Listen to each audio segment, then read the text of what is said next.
अब हम डिस्कस करने जा रहे हैं न्यू स्वर्णिमा लोन स्कीम के बारे में। और इस स्कीम को डिस्कस करने का पीछे का रीज़न ये है कि पीआईबी में 19 दिसंबर को इस स्कीम पे पूरा का पूरा एक आर्टिकल आया था।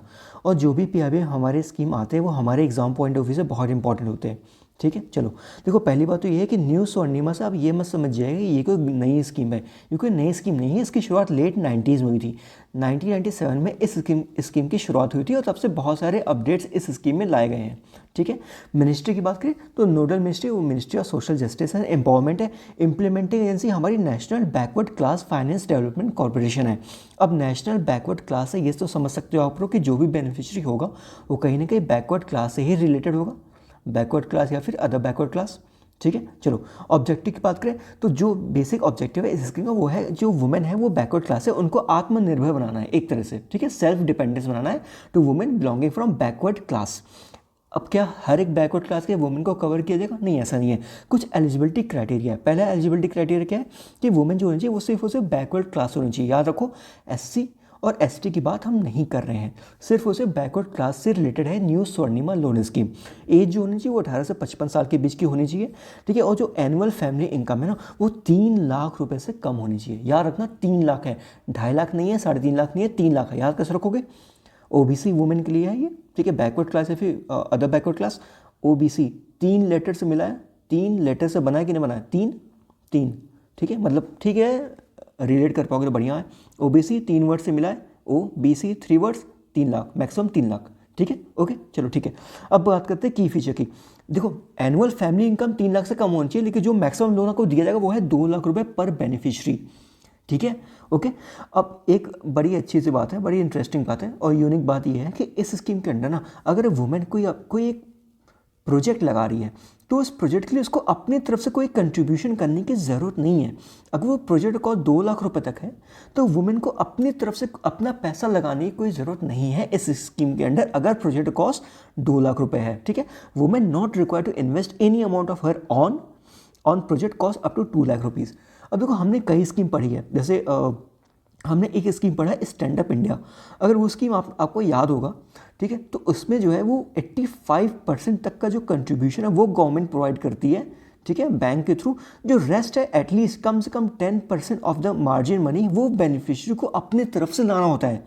रेस्ट 5% जो है वो किसी और सेंट्रल या फिर स्टेट स्पॉन्सर स्कीम से वो ला सकता है, लेकिन कम से कम 10% कंट्रीब्यूशन जो है वो बेनिफिशियरी को अपनी तरफ से लाना होगा।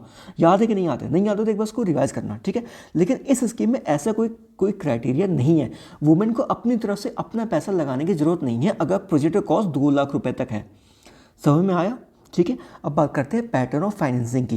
देखो, हमने बात की है कि जो इम्प्लीमेंटिंग एजेंसी है वो है national backward class finance development corporation, लेकिन ये डायरेक्टली लोन प्रोवाइड नहीं करेगी वुमेन को। ये कहीं ना कहीं एक चैनल पार्टनर के थ्रू लोन प्रोवाइड किया जाएगा। अब ये चैनल पार्टनर आपके कौन हो सकते हैं? ये आपके एनजीओ हो सकते हैं, या आपके माइक्रो फाइनेंस इंस्टीट्यूशन हो सकते हैं, या फिर ये आपके बैंक हो सकते हैं। कोई भी आपका चैनल पार्टनर हो सकता है एक तरह से। ठीक है, अब अच्छी बात यह है कि जो national backward class finance development corporation है ये 95% ऑफ द अमाउंट कंट्रीब्यूट करेगा और रेस्ट जो 5% है वो चैनल पार्टनर हमारे कंट्रीब्यूट करेंगे। लेकिन इंटरेस्ट रेट क्या होगा? तो देखो, जो national backward class finance development corporation होगा ये चैनल पार्टनर को 95% ऑफ फंड प्रोवाइड करेगा एट 2% पर एनम। और जो चैनल पार्टनर है ये बेनिफिशियरी को rest of the amount 5% add करके रेस्ट ऑफ जितने भी अमाउंट है उसको बेनिफिशियरी को प्रोवाइड करेगा एट 5% ऑफ एनम।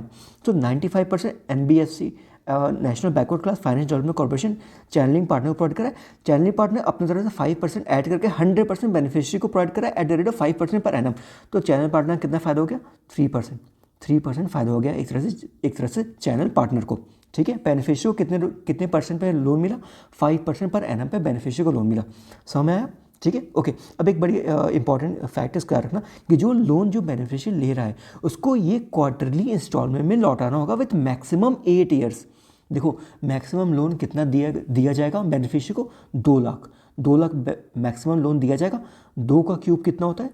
2 का क्यूब होता है 8। सो मैक्सिमम 8 ईयर्स आपका मैक्सिमम पीरियड है रिपेमेंट का। ठीक है, 2 का क्यूब 8 ऐसे ही याद रख सकते हो। ठीक है, including moratorium period of 6 month. ठीक है, अब एक इम्पॉर्टेंट फैक्ट पीआईबी मुझे देखा तो मैंने लिख दिया। देखो, लास्ट 3 ईयर्स में ना इस स्कीम के अंदर जो हाईएस्ट नंबर ऑफ बेनिफिशियरी को असिस्ट किया गया है वो केरल स्टेट में है। ठीक है, बहुत सारे स्टेट इस स्कीम के पार्टिसिपेशन में है। देखिए जो केरल स्टेट है, लास्ट 3 साल में सबसे हाईएस्ट नंबर ऑफ बेनिफिशियरी को असिस्ट किया गया है केरल स्टेट के अंदर। ठीक है, तो ये आप याद सकते हो, एक फैक्ट बन सकता है वैसे। ठीक है, एक बार रिवीजन कर लें तो देखो इस स्कीम कब आया था, 1997 में इस स्कीम की शुरुआत हुई थी। इम्प्लीमेंटिंग एजेंसी को ना national backward class finance development corporation. Annual maximum annual family income कितनी होनी चाहिए, 3 लाख रुपए। ओबीसी 3 लेटर से बना है, 3 लाख। ठीक है, मैक्सिमम लोन कितने का मिल सकता है, 2 लाख। कितना रिपेमेंट पीरियड है, 2 का cube 8, 8 year with 6 year of moratorium. ठीक है, okay. Annual maximum rate of interest कितने रेट ऑफ इंटरेस्ट पे दिया जाएगा वुमेन को, 5%, 5%। ठीक है, तो ठीक है, मेरे ख्याल से हमने सब कुछ डिस्कस कर लिया है। ठीक है, अच्छा एक एक एक एक क्वेश्चन बताइएगा। ठीक है, हमने यहाँ पे माइक्रो फाइनेंस इंस्टीट्यूशन की बात की है, तो ये बताइएगा कि maximum loan micro finance institution कितना दे सकता है। ठीक है, और जिसको देगा उसकी मैक्सिमम फैमिली इनकम ईयरली कितनी होगी। ठीक है, क्या आरबीआई माइक्रो फाइनेंस इंस्टीट्यूशन को ये बोलता है कि आप मैक्सिमम इतने रेट ऑफ इंटरेस्ट पे ही लोन दे सकते हो, या फिर रेट ऑफ इंटरेस्ट को आरबीआई ने डीरेगुलेट किया हुआ है। इसको आंसर का आपको याद है कमेंट करना, अगर याद नहीं आपको कोई इशू नहीं है, गूगल पे जाना, माइक्रो फाइनेंस इंस्टीट्यूशन टाइप करना, आगे लिखना FAQRBI। ठीक है, एक PDF फॉर्म आएगा, उसको आप लोग एक बार रिवीजन कर लेना। माइक्रो फाइनेंस इंस्टीट्यूशन हमारे बहुत इंपॉर्टेंट टॉपिक्स में इसमें है। ठीक है, तो उसको थोड़ा अपडेट रहिए इससे। तो ठीक है, फिर इसकी PDF में ग्रुप में शेयर कर दूँगा, आप लोग ग्रुप ज्वाइन कर लीजिएगा।